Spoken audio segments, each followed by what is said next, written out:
Hello guys, this is D. This is new beautiful Reddit story. Title: Life During the 2008 Recession, a personal account of struggle, resilience, and uncertainty. I've been thinking a lot about the possibility of another recession recently, and it's taken me back to 2008. For those of us who lived through it, the effects of that financial crisis are still fresh in my mind. I was in my late 20s at the time, just starting to get my footing in life, and the world around me felt like it was falling apart. If you've never experienced a full-blown recession, let me tell you, it's like living in a never-ending state of uncertainty and anxiety. I thought it might be helpful to share my personal experience, in case anyone here has questions or is just curious about what it was like back then. The beginning, a false sense of security. In 2007, life felt pretty good. The economy was booming, at least in the areas I lived and worked. The job market was solid, and there was this feeling that if you worked hard enough, you could go anywhere. I had a decent job in marketing at a mid-sized firm, renting an apartment with friends, and was thinking about maybe getting my own place one day. I was in my prime, and the world seemed full of opportunities. Looking back, it's almost eerie how normal everything felt at the time. The housing market was booming, credit was freely available, and it almost felt like the good times would never end. But I don't think anyone had a clue about the impending storm. That was the thing about 2008. It felt like it came out of nowhere. At least, to most of us who were living paycheck to paycheck, trying to make sense of all the economic buzzwords thrown around by news anchors. The first signs, something's off. It wasn't until late 2008 that I started to feel the shift. I remember one day, a coworker casually mentioned that our company might be cutting back on projects. The rumors of layoffs were floating around, but we'd all heard that sort of thing before, so I didn't pay it much attention at first. Still, I kept my ear to the ground. Then, the first wave hit. I came into the office one morning to find an email from HR. The company was laying off a significant number of people, and my department was one of the first targets. It wasn't like in the movies where people were called into an office and handed a box. It was more like a slow burn. You'd come in and find that someone's desk was empty. Their computer, their personal belongings, everything just gone. One by one, people started to disappear. For me, it was one of those moments where I realized this wasn't just a temporary downer. This was serious. I had no idea how long it would last, but I started applying for jobs right away, hoping that I could avoid what was starting to feel like a snowball rolling downhill. Unemployment and desperation. A couple of months into the crisis, things got worse. The job market took a nosedive. I had been with the company for a couple of years and had a decent amount of experience, but the sheer number of people being let go meant that there were hundreds of applications for every single open position. It didn't matter if you had a degree, experience, or a great work ethic. Everyone was looking for a job. The unemployment rate was skyrocketing, and it felt like I was up against a wall. I remember sitting at home late at night, checking job boards, trying to keep my mind from spiraling. There were days when I'd go to interviews, only to hear, "We've decided to move forward with another candidate." That was happening to everyone. You'd get dressed up, sit through an interview, then get the email rejection hours later. It was exhausting, both physically and mentally. Meanwhile, the cost of living was rising. Rent was still the same, groceries were becoming more expensive, and I found myself cutting back on everything. I would take the bus instead of driving, limit myself to one meal out per week, and sometimes skip lunch altogether just so I could save a few dollars. It wasn't glamorous. In fact, it was a daily grind of trying to stretch every dollar. The social impact, watching friends struggle. What made the whole situation worse was seeing my friends and family go through the same thing. It wasn't just me. It was like the entire country was in some sort of collective panic. Everyone knew someone who had been laid off, and even those who still had jobs were on edge. We were all just waiting for the other shoe to drop. I had one friend who worked in real estate, and I watched him lose everything. His income vanished overnight, and his savings were quickly drained just trying to stay afloat. I remember him coming to me, talking about how he had to let go of his house, his car, and even his cell phone. It was like a nightmare that he couldn't wake up from. Other friends were more fortunate, but even they were struggling. The thing that really stuck with me was the emotional toll this took on people. It wasn't just about the money. It was about self-worth. Everyone who lost a job started to feel like they were losing a part of their identity. For years, all we had ever been told was that if you worked hard enough, you would succeed. But here we were, working as hard as we could, and the rules seemed to have changed overnight. The government response, a band-aid solution. Eventually, the government stepped in with stimulus packages, but it didn't feel like enough. The checks didn't come fast enough to save people, and honestly, the amount was small compared to the long-term fallout of losing jobs.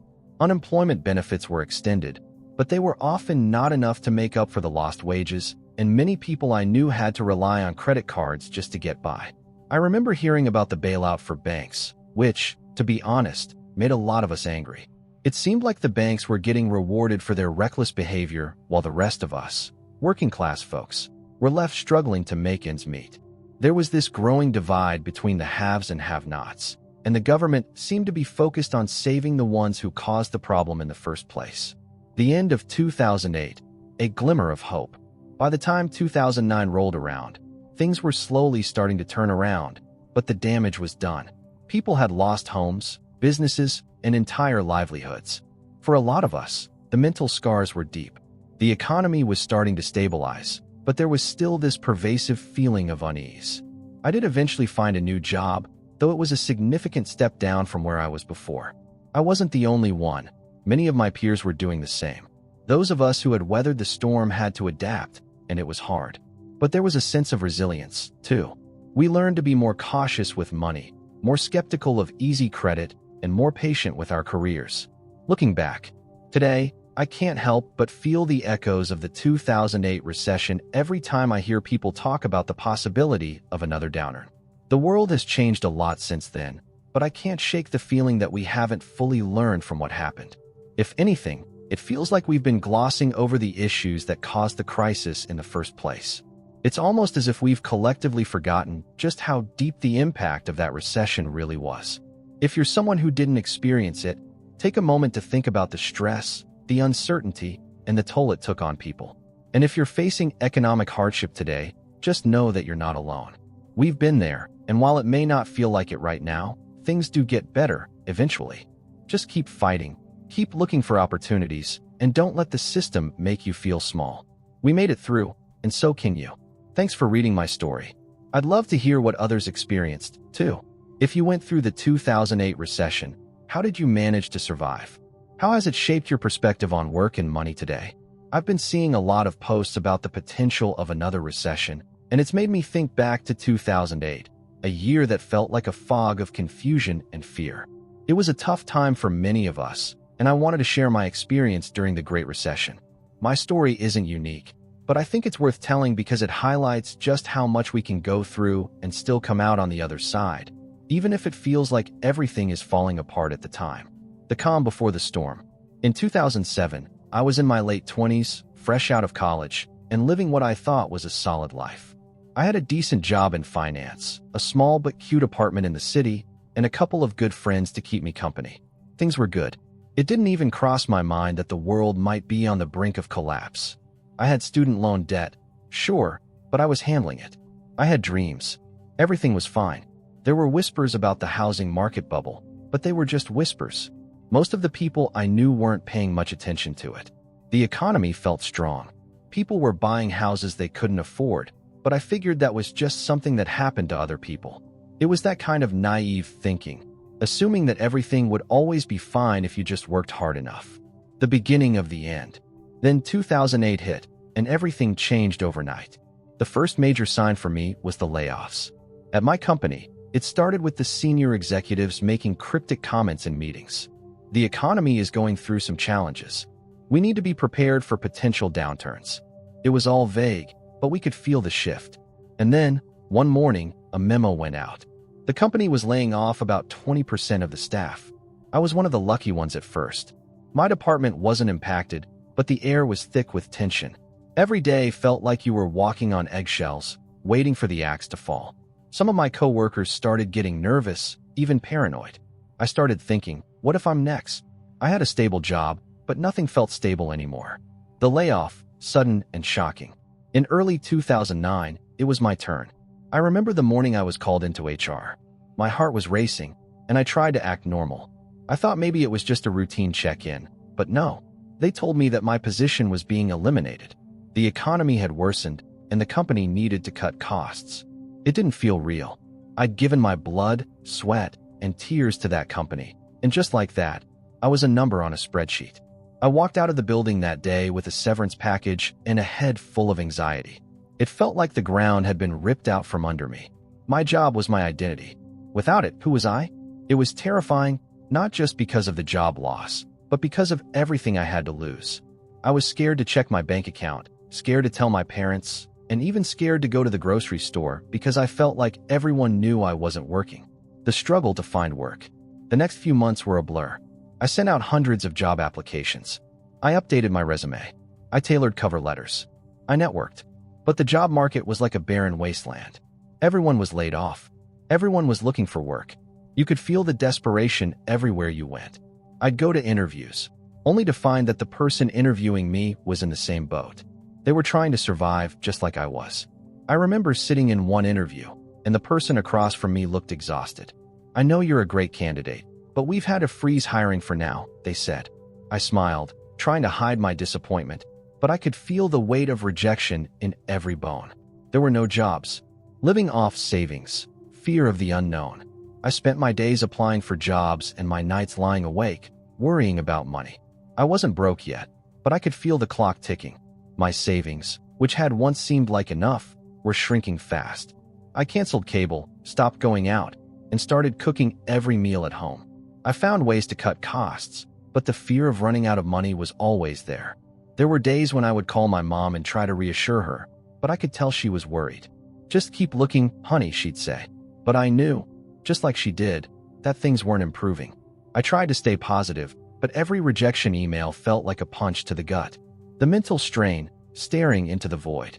One of the hardest parts of being unemployed was the mental toll. The constant rejection wore me down. I started doubting myself. Was I good enough? Would I ever find a job again? I remember feeling embarrassed to run into old friends who had stable jobs. It felt like everyone around me had moved on, while I was stuck in limbo. The uncertainty was maddening. It's not just about the financial aspect of unemployment. It's the constant questioning of what happens next. What if I don't find something soon? What if I run out of money? What if this goes on forever? Those questions kept me up at night, and sometimes I'd be walking down the street and suddenly feel like I might just disappear into the crowd. It was an overwhelming sense of isolation. A glimmer of hope, the turning point. Then, a glimmer of hope. A friend of a friend mentioned an opening at a startup. It wasn't exactly what I wanted to do, but I figured, why not? I applied, went through a quick interview process, and within a week, I had a job offer. It wasn't a high-paying job, and it certainly wasn't glamorous, but it was a job. It felt like a lifeline. I remember walking into that office for my first day, feeling like I was being given a second chance. It was a small company, and the vibe was entirely different from the corporate world I'd been used to. I had to learn a lot of new things quickly, but I was grateful. I appreciated every little thing. Having a paycheck again, getting dressed for work, the sense of purpose. It wasn't ideal, but I knew I'd survive the worst of it. I was getting by. Looking back, the aftermath of 2008. The years that followed were a slow recovery, but I eventually got back on my feet. The scars of 2008 didn't disappear overnight, but I learned so much about myself. The uncertainty, the fear, the sense of loss. It all shaped me in ways I couldn't have predicted. I learned to be financially cautious, to plan for the worst, and to never take job security for granted. Even now, as I watch the news about another possible recession, I feel that familiar sense of unease. But I also know that we've been through this before. We've weathered it. We learned from it. And if the worst happens again, we'll find a way to survive. We always do.